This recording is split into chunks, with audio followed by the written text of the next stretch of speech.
Let me start by sharing a few thoughts, a few facts about Mexico. Mexico is a country with 3,000 years of history. Mexico has a rich culture and very friendly people. With over 120 million inhabitants, Mexico has the 10th largest population in all the world. Our economy is the 15th largest in the globe and the 11th largest by purchasing power parity. It's big. It's more than 2/3 the size of Russia's.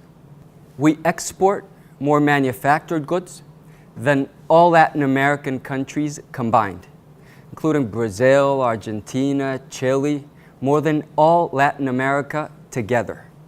As an example, we're currently the leading exporter of TV screens worldwide. Mexico is the 9th most visited country in the world, with over 30 million tourists a year. Now, what does Mexico mean for the United States? Let me share some thoughts about 3 topics: trade, immigration, and finally the wall that Donald Trump plans to build. I'll start by trade. It has been said that NAFTA, the North American Trade Agreement, has been a one-sided deal, with massive numbers of jobs and companies lost for the United States, and that Mexico has taken advantage of the US because of massive trade deficits. But let me try to explain why I am absolutely convinced that that's not true.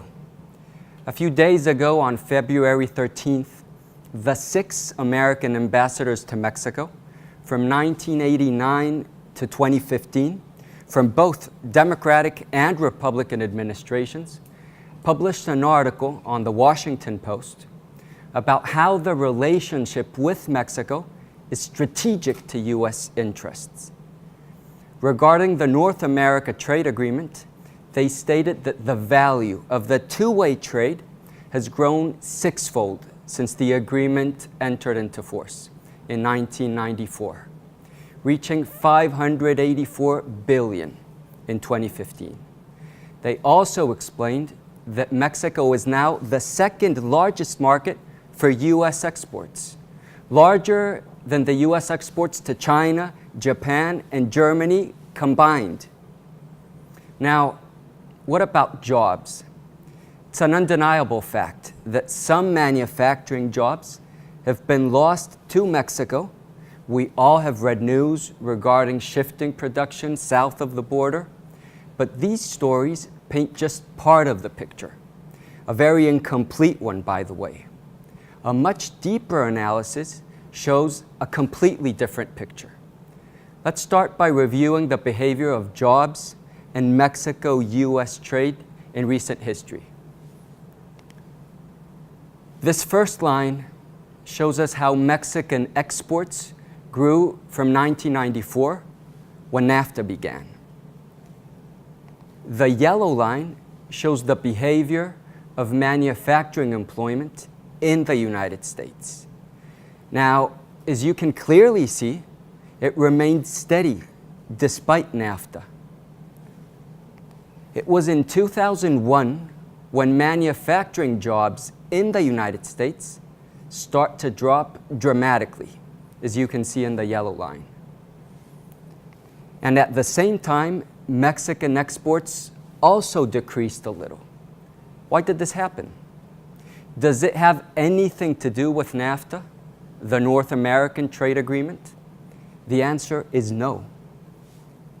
What happened in 2001 is that China became part of the World Trade Organization.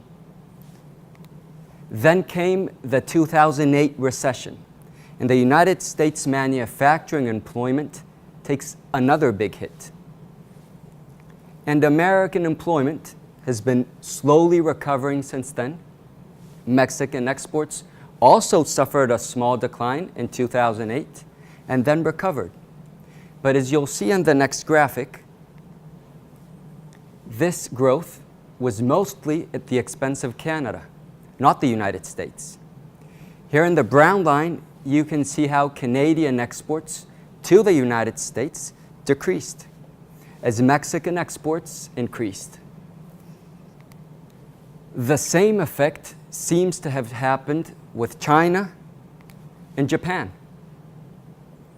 See how their lines cross between 2001 and 2002. So what the evidence shows is that manufacturing employment remained steady in the United States despite the North American Free Trade Agreement. Blaming free trade with Mexico for the loss of jobs in the United States might be an appealing political argument, but it is definitely not accurate at all. Now, about the massive trade deficit President Trump has been talking about. The question is it really a matter of advantages for Mexico built into our free trade agreement? Absolutely not. It turns out that the trade deficit with Mexico is not even the most important for the United States. It's actually not the biggest. U.S. trade deficit with China is more than 5 times the one with Mexico in total value. U.S. trade deficit with Japan is also bigger.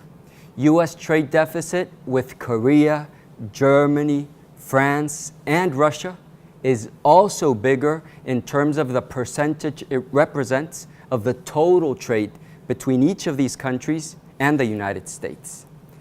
So why blame NAFTA, and more specifically, why blame Mexico? Now, it is true that the United States lost 5 million factory jobs in 2 decades. But does that mean that United States production dropped? Not at all. In fact, U.S. production has been growing at a yearly rate of 2.2%. That's a lot. So what's going on? What the evidence shows is that manufacturing output is growing while manufacturing jobs are declining. The explanation is in automation, not in free trade. A Fortune article cited a report from Ball State University stating that trade accounted for only 13% of the lost U.S. factory jobs, but nearly 88% of the jobs were taken by robots and other factors at home. President Trump's approach against free trade can severely damage North America integration and competitiveness. I can assure you, it will not succeed in bringing back a past that's already gone. A past where manufacturing jobs were so important. Instead, we should be looking forward, understanding the changes to come, and working together to face the challenges they pose.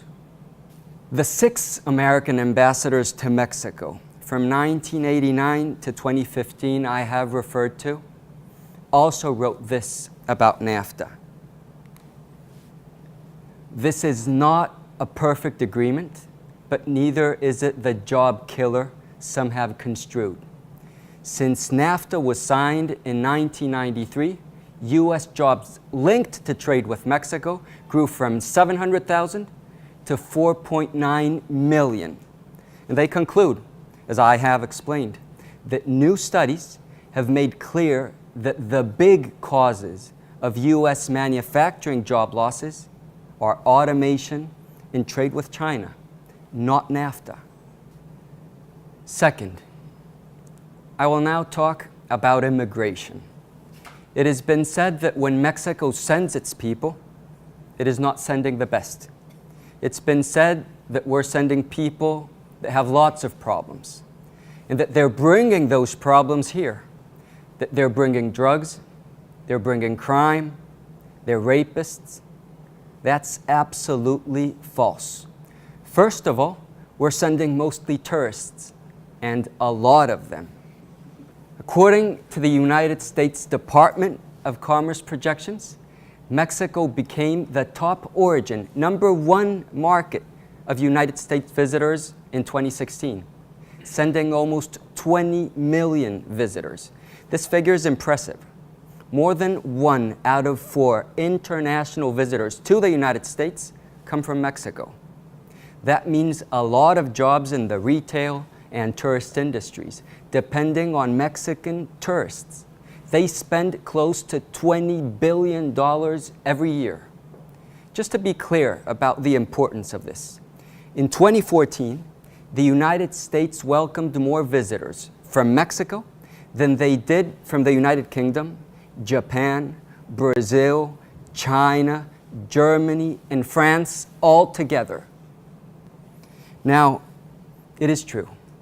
We have historically sent a lot of Mexican immigrants.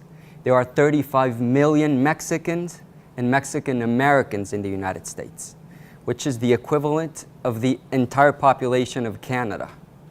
But keep in mind that 4 out of 5 are either American citizens or legal residents. Now, here are some important facts about immigration. This is relevant.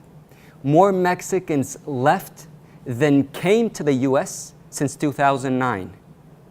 Between 2009 and 2014, about 1 million Mexican immigrants and their U.S.-born children moved from the U.S. to Mexico.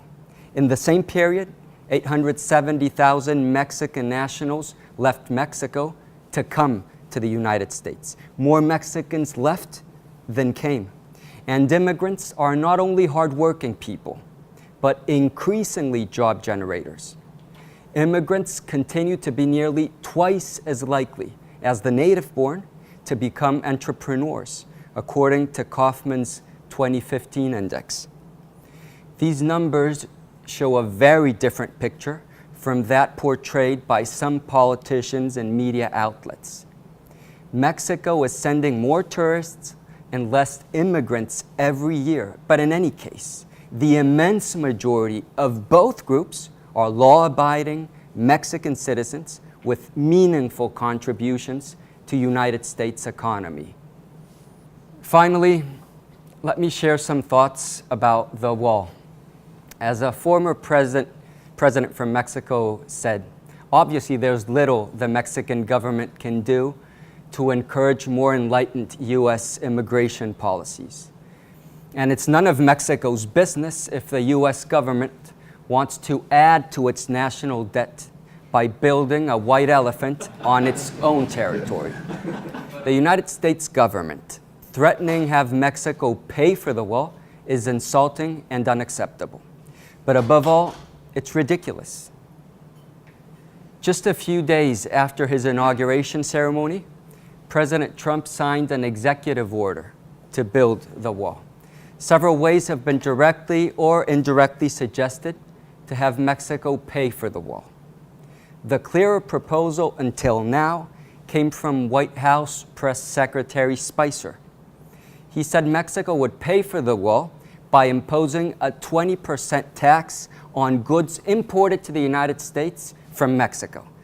At the end, the discussion seems senseless, since the border tax would be paid by the importer, and therefore the price of the imported good would rise, which means that ultimately it would be paid by the American consumer, not Mexico.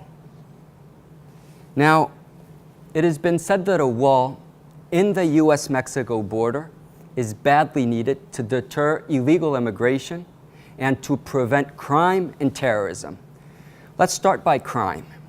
During the debates on immigration, it's common to hear from studies linking crime and illegal immigration.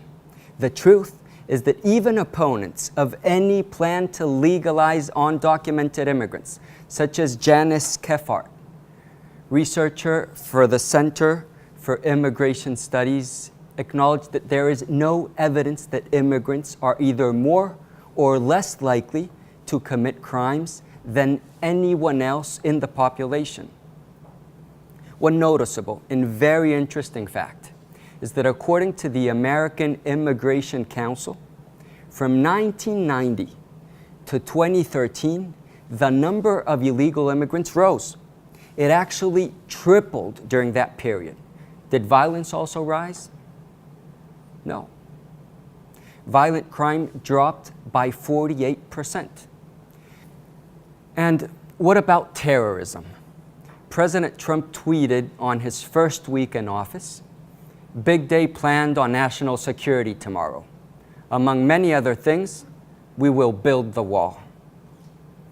It is true that America has a lot of enemies. Fortunately, Mexico has your back.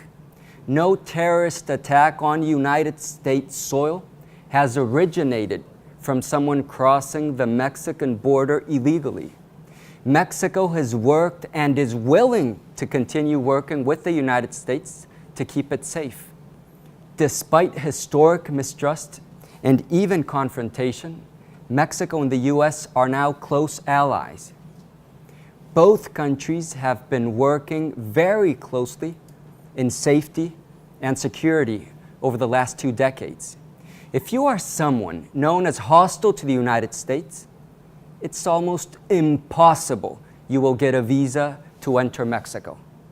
We think that the best way to keep America safe is not a wall, but a strong and reliable neighbor that shares values such as democracy and liberty.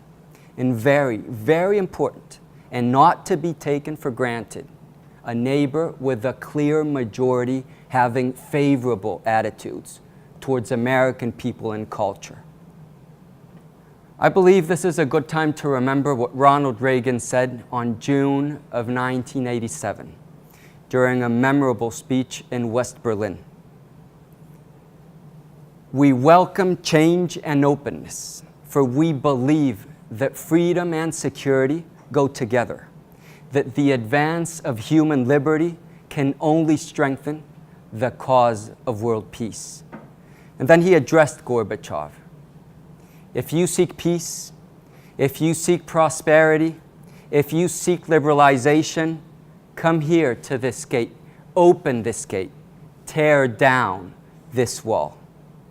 A few days ago, almost 30 years after that speech, Berlin Mayor Michael Müller wrote in a public letter, "I call on the U.S. President to not go down this wrong track of isolation and exclusion." And referring to Reagan's famous speech, Mueller's statement concluded, "For that reason, I say, dear Mr. President, don't build this wall." Building a wall and killing free trade will not have the effect that President Trump seems to look after. Together, we have built more bridges than walls, and I believe that we have been on the right path for the last 2 decades.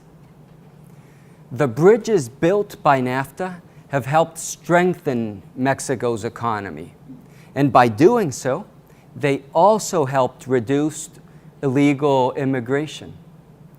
One last thought. You can say America first, and we can say Mexico first, and others could say Canada first or China first. Why not? As William Shakespeare said, "We came into the world like brother and brother, and now let's go hand in hand, not one before the other." Thank you very much.